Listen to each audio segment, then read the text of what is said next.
हरे कृष्ण दोस्तों, यहाँ पे मैं जो भी बोलता हूँ वो सब मेरे गुरु श्री हरिभाई कोठारी का है और वही मैं आपके सामने रखता हूँ। निरंतर मुझ में मन रखने वाला और मेरे में ही प्राणों को अर्पण करके रखने वाला भक्त मेरी भक्ति की चर्चा द्वारा परस्पर मेरे प्रभाव को पहचानने वाले तथा गुण और प्रभाव सहित मेरा कथन करते ही नित्य निरंतर संतोषी रहते हैं और मुझ वासुदेव में ही निरंतर खेलते रहते हैं। हरे कृष्ण दोस्तों, मैं दीपेंद्र हीरावानी, मेरे YouTube channel Dipendra Hirawani life time daily sharings and songs में आपका हार्दिक स्वागत करता हूं। और आज का शेयरिंग सेशन है 609 और आज का टॉपिक है गीता अध्याय 10 श्लोक 9। मच्चिता मद्गत प्राणा बोधयन्त परस्परम कथयन्तं च मां नित्यं तुष्यन्ति च रमन्ति च। कर्मयोगी ज्ञानी भक्तों का भगवान यहाँ पे वर्णन करते हैं। ऐसे भक्तों का चित्त भगवान में ही जुड़ा हुआ रहता है। मैं भगवान का हूँ ऐसा भाव सतत उनमें रहता है।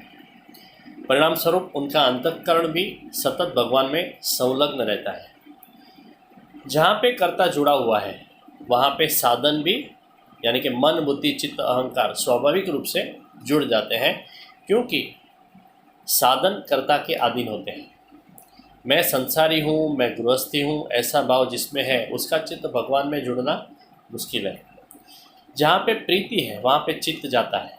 भगवान के प्रति अनन्य भाव है तो ही सच्चा प्रेम गिना जाता है और तो ही चित्त प्रभु में संलग्न होता है। भक्त खुद के प्राण प्रभु को अर्पण करते हैं, अर्थात उनका समग्र जीवन प्रभु सेवा के लिए ही होता है। भक्तों की सभी अलग अलग दिखती हुई क्रियाएं उसका हेतु प्रभु प्राप्ति ही होता है। भक्तों के प्राण यानी कि समग्र चेष्टा प्रभु में ही रममाण रहती है।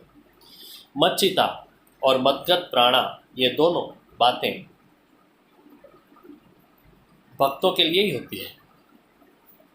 यहाँ पे भक्तों का जहाँ मिलन होता है वहाँ पे वे परस्पर भगवान की बातें करते हैं।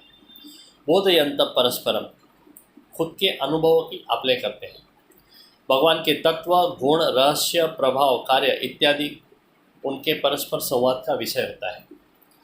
ज्ञानेश्वर ज्ञान की चर्चा करते हैं तो नामदेव भाव संकीर्तन करते हैं। उनके अस्तित्व मात्र से भगवान का महिमा सर्वत्र प्रस्थापित होता है। भगवत भक्त मिलते हैं वहाँ पे भगवान का महिमा और लीलाओं का कथन होता है। कथयन्तं च मां नित्यम, स्वाध्याय, प्रवचन तथा श्रवण कीर्तन चलते ही रहता है।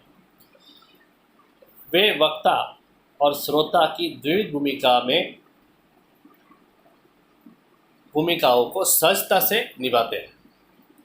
बोधयन्त और कथयन्त ये दोनों बातें परस्पर मिलने से शक्य बनती है।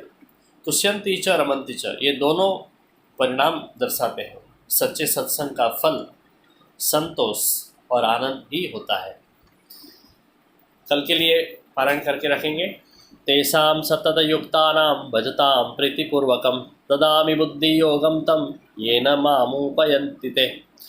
वसुदेवसुतं देवं कौसचाणूरमर्दनं देवकी परमानन्दं कृष्णं वन्दे जगद्गुरुं। गुरु ब्रह्मा गुरुर्विष्णु गुरुर्देवो महेश्वरः गुरुर्साक्षात् परब्रह्म तस्मै श्री गुरुवे नमः।